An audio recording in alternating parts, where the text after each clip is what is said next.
connecting faith and life, and you're watching RFTV. Woo!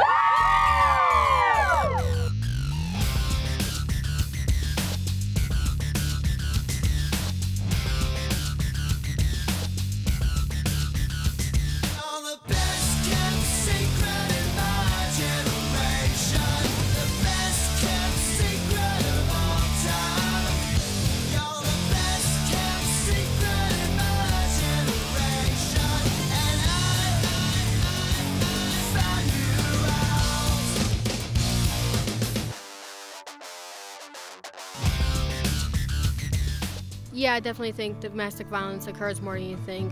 It can honestly happen anywhere, at any time. I think that domestic violence or abuse is emotional or physical abuse that happens nowadays in modern society. I don't feel that domestic violence is just physical. I feel that it's also mental and emotional. I think some signs that someone is being abused is like kind of like a change in like their behavior. Like they're seen like constantly apologizing. They're always seen like they're at fault for something. A lot of people aren't really comfortable opening up to others about it and talking about it and letting people know what's actually going on at their house. I think some people don't report the abuse because they're scared of the consequences or how people react to it, but in reality that's what they have to do to get the problem solved. Domestic violence is a cycle. People, like, it's not like one time it's like, oh, he just hit me one time, oh, it's not going to happen again. No, it gets worse and worse over time.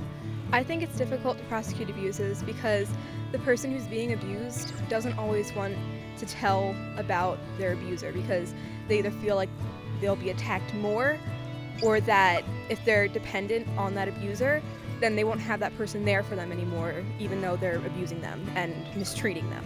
Domestic violence doesn't just affect the victim, it affects people in the household as well.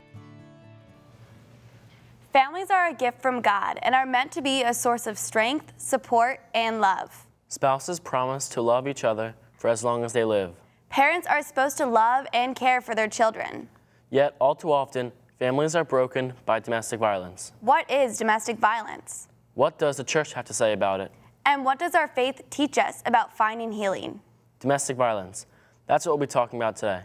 Hi everyone, I'm Tom. And I'm Carolee, and this is Real Faith TV. First, we'd like to thank St. Joan of Arc Youth Group Wings from Marlton, New Jersey for helping us open the show today. And for sharing what they know about domestic violence. We'll talk with them more in a little as part of our wild card segment. But first, let's meet our spotlight guest, Tracy. She'll talk with us about how she was a victim of domestic violence for years through physical, emotional, and mental abuse by her ex-husband. Let's hear her now.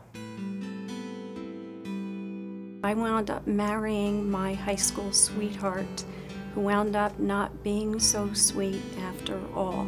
After having a child and enduring 4 years of physical, emotional, and mental abuse, I ultimately left. And that's something even 28 years later is still difficult to talk about. But in that time, I was physically abused. I had my ex-husband show up at my door, kicking the door in with a loaded shotgun. I think the first time that I experienced a form of physical abuse with my ex-husband was something as what seemed innocent as a push. And from the push came the open hand striking, to ultimately being punched, to having to have stitches in my face, to going to the hospital emergency room and looking at a doctor and lying that I fell down a flight of steps. And there was no question in my mind that that doctor knew, just as I, that I was not telling the truth. There are times in your life that you don't want to share things. And part of that is because you're embarrassed of what you are enduring. Did I feel like I had people in my corner? I did, but those people that were in my corner never, and some of them to this day, but watching this program, will ultimately know more. You feel yourself that you have somehow done something wrong, that it must be your fault.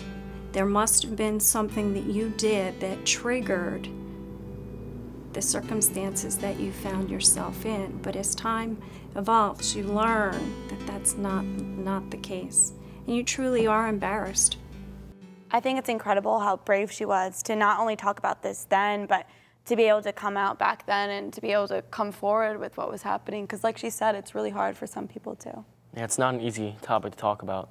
Let's see what our studio guests have to say about it. Okay, they are Lauren, Mike, Naira, Michael, Ella, and Monique.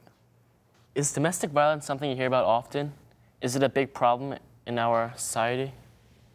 I would say, yeah, it's definitely a big problem. You know, I mean, you turn on the 6 o'clock news and how often do you hear about the domestic violence cases, you know, just in the local area? I mean, I think there's probably one almost every night. I learned in my psychology class that it's that never-ending cycle, because usually it's someone that you care about that's abusing you, and that's why it hurts so much. But then there's that honeymoon phase, and there's that love again and that passion, and you feel safe.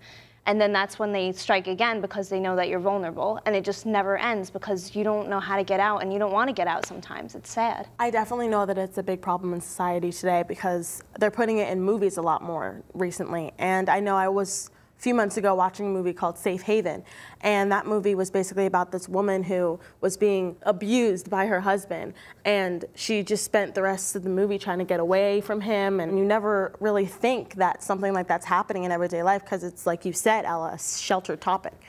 Today in movies, but talk about the media. I mean, the media portrays it as such a big topic, like when Ray Rice hit his wife in the elevator, and that was huge. And the worst part is that little boys look up to Ray Rice as their idol, you know? Like, he was a big football player, and they see that, and then they see him do something like that, and they almost think it's okay, which it's not. So I think it's definitely something that we have to shed light on and say that it's not right, you know? I was watching Catfish last night, and the previews came on for Teen Mom, where I think one of the husbands was like abusing the wife, and she, I guess, normally wouldn't say something, but I know somebody was there, and they just called the police on him, like, right there, and he got taken, like, away for abusing her. It's also important to remember that it's not always men.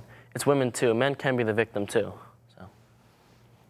According to the United States Conference of Catholic Bishops, domestic violence is any kind of behavior that a person uses to control an intimate partner through fear or intimidation. It includes physical, sexual, psychological, verbal, and economic abuse. The abuser may not always be male and the victim female. Abusers and victims come in all shapes and sizes. Experiencing domestic violence, whether being harmed yourself or seeing someone you love being harmed, can turn your world upside down. Because abuse is about control. It's about somebody else trying to have power over you. For our spotlight guest, Tracy, the power her abuser had over her often made her feel like everything was her fault.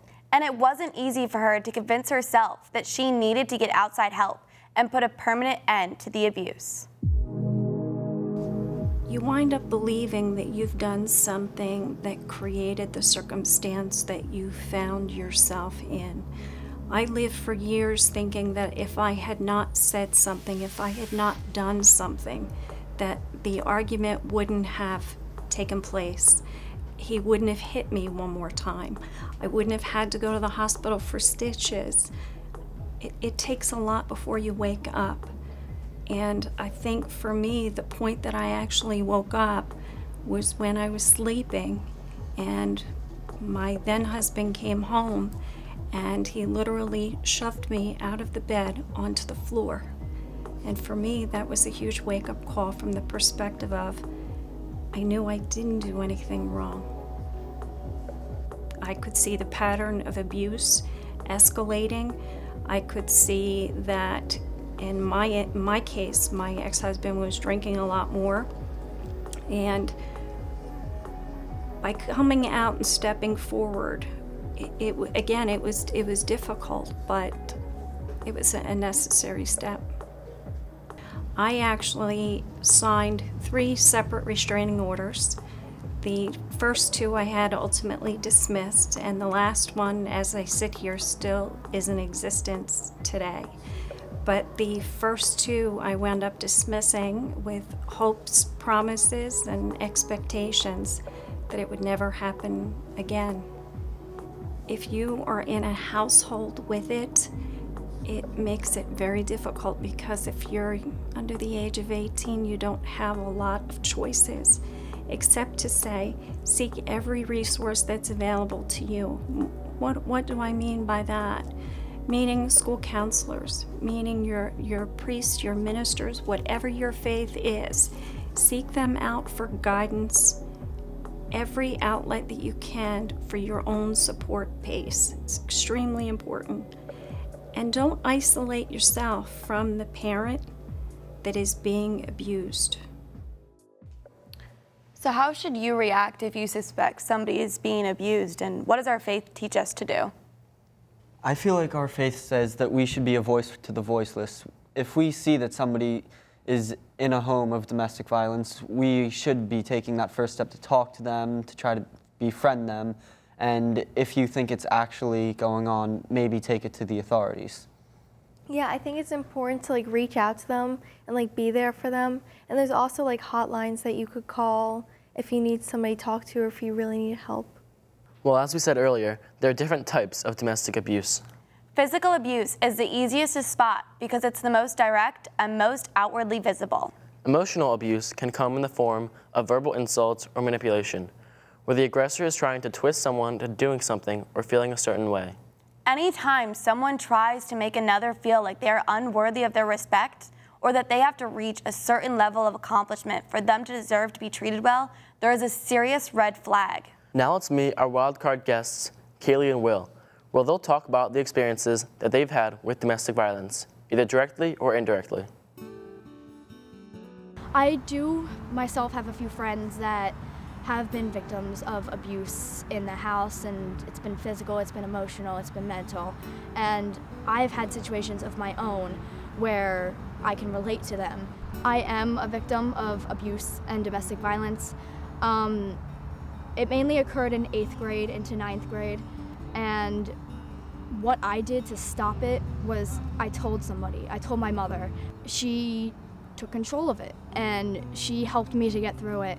And I'm glad that I told her, because if I didn't tell her, I wasn't going to tell anybody else. And as scared to death as I was when I told her, and it was the best decision I could have ever made, because who knows what would happen or would still be possibly happening, if I didn't say something. So I am thankful that I said what I said to my mother about it.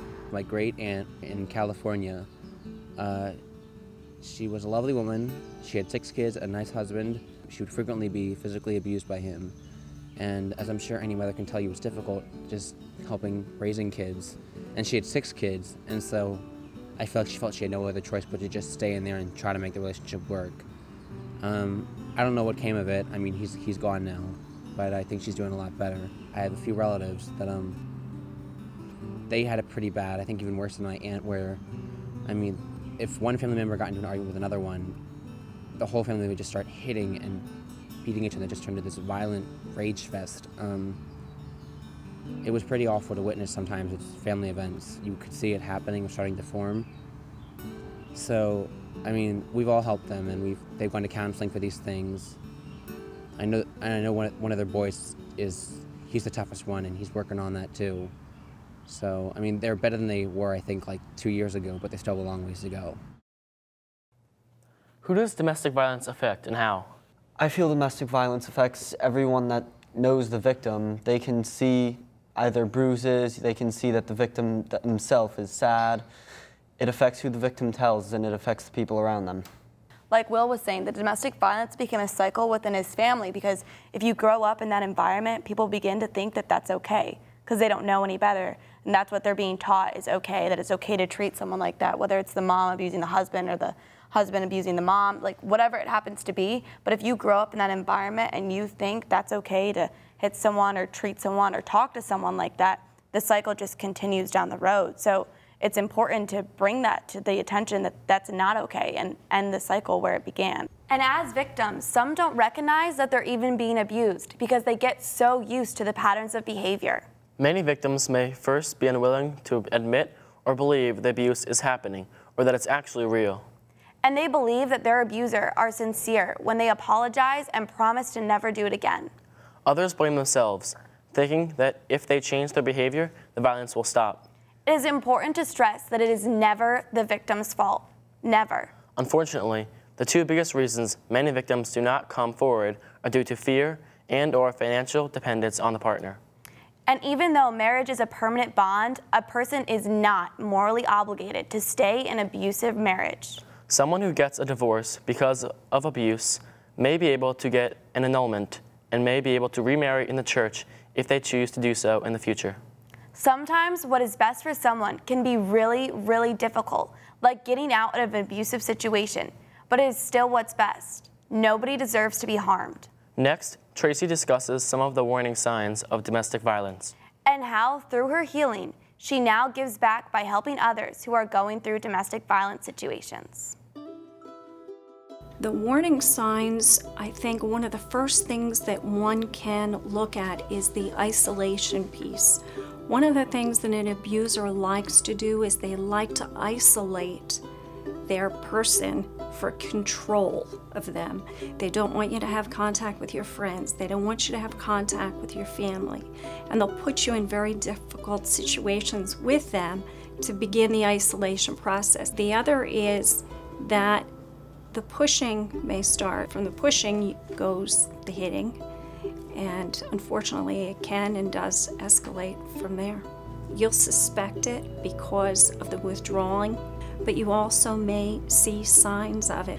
I mean physical signs, whether it's bruising, hand marks, nail marks, and if you are exposed to someone, the key is listening and letting them talk to you and offer your support in any way that you can to help them.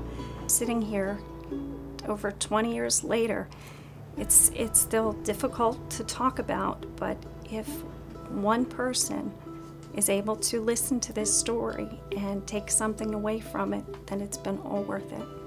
I always wanted to be a lawyer, and when I got out of my abusive relationship, at the time my daughter was 4, and one of the promises that I made to God at that point was that if I could get out of the circumstance that I was in, that I could finish school, that I could somehow become a lawyer, that I would give back to domestic violence victims to try to help them.